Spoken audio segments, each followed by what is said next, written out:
Voilà. Écoutez, c'est avec peur, avec crainte. Et je vais vous dire ce que le Seigneur a mis dans mon cœur. Vous savez, il a été parlé de pas mal d'hommes. On est tous maintenant des chrétiens pratiquement ici.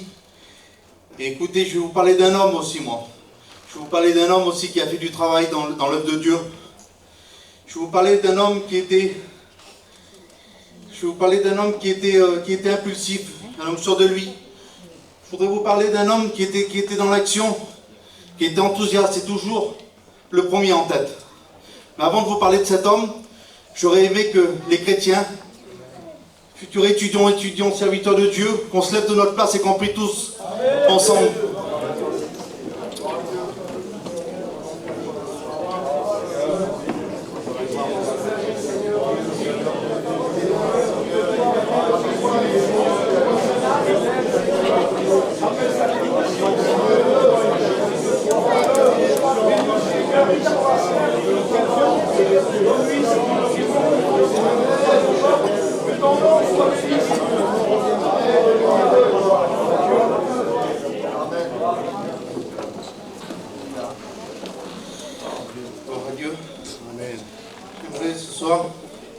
J'aimerais vous parler d'un homme pécheur. C'est un homme que c'était son métier, lui, c'était de pécher. C'était un homme que c'était son avenir, c'était son présent, c'était sa vie, c'était son métier, c'est ce qu'il avait de plus cher, c'était de pécher. Mais voilà, je vais vous expliquer. Dans Matthieu 4, verset 18, il est marqué comme ça. Comme il marchait le long de la mer morte de Galilée, il vit deux frères, Simon appelé Pierre et André son frère, qui jetaient un filet dans la mer, car ils étaient pêcheurs. Donc, comme je vous ai dit, vous voyez, c'était un homme c'était son métier, qui était pêcheur, et Jésus passa par là. Il n'a pas dit des grands mots, il n'a pas dit une grande prédication, Jésus, à ce moment-là. Il leur a dit ces simples mots-là. Il leur a dit cela. Il leur a dit, suivez-moi. Amen. Et avec ces mots-là, ils ont tout laissé, ils ont abandonné leur vie, ils ont laissé ce qu'ils avaient et ils le suivirent. Voilà ce qu'ils ont fait. Et c'est ce que je te demande de regarder et de faire aussi ce soir. Si tu suis Dieu, vous savez qu'est-ce qui va vous arriver? Les plus belles choses du monde. Amen. Vous voulez qu'on voie ensemble ce qu'il a regardé, Pierre? Ce qu'il a vécu? Pierre, Jésus guérissait sa belle-mère. Par un mot de Dieu, sa belle-mère qui avait de la fièvre, elle était guérie d'un seul mot. Pierre, il a vu la fille de Jairus ressusciter. Pierre, il a marché sur les eaux.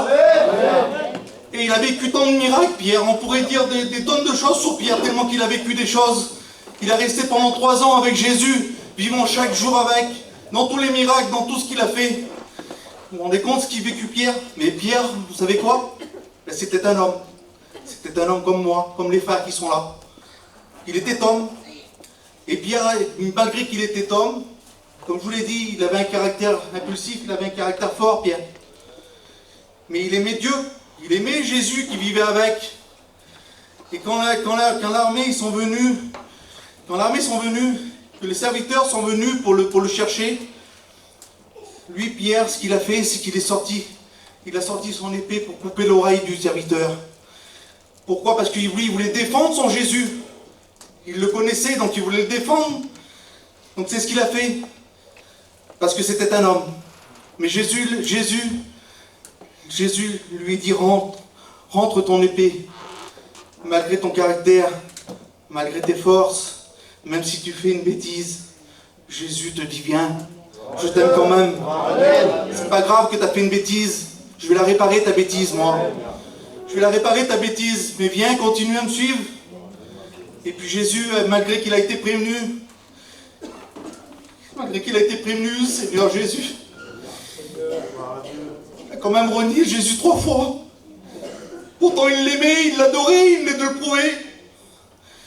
Mais oui, mais c'est un homme. C'est un homme. Et Jésus, en le reniant la 3e fois, quand le coq chante, il se repentit. Il demanda pardon à Dieu. Et Dieu lui a pas dit, tu m'as renié.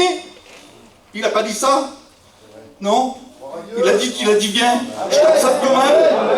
Je t'accepte, t'es mon fils, t'es mon enfant. C'est pour ça qu'aujourd'hui, même si tu penses, toi, que rapport à ton caractère, rapport à ton travail ou quoi que ce soit qui peut être interrompu dans ta vie, si tu penses ne pas pouvoir appartenir à Dieu parce que tu crois que tu as un lien ou quoi, t'en fais pas. Jésus enlève tout. Amen. Jésus est le Dieu tout-puissant. Vous savez, moi, depuis que je suis chrétien, j'en ai fait aussi. Je suis qu'un homme et c'est vrai que des fois j'ai eu du langage qu'il ne fallait pas ou quoi que ce soit et j'ai mis un genou à terre. Ah, je l'ai mis le genou à terre. Mais ce que je faisais, c'est que je mettais l'autre genou à terre et je priais Dieu. Et que le Seigneur il me relevait comme ça, il me relevait et il me disait avance. Avance parce que la vision qu'il faut qu'on aille, c'est la vision de Dieu. Et quand on a la vision de Dieu, c'est pas grave. On suivra, on ira jusqu'au bout. Et c'est la grâce qui nous permet de le faire, ça. Écoutez, voilà, sur ces quelques mots, je voudrais qu'on prie le Seigneur.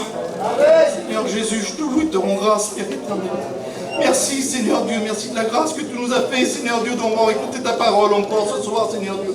Peut-être mal dite, mal prononcée, Seigneur Dieu, mais toi tu sais tout, Seigneur Dieu. Tu connais tout, Père éternel. Gloire à Dieu. Que Dieu vous bénisse. Amen.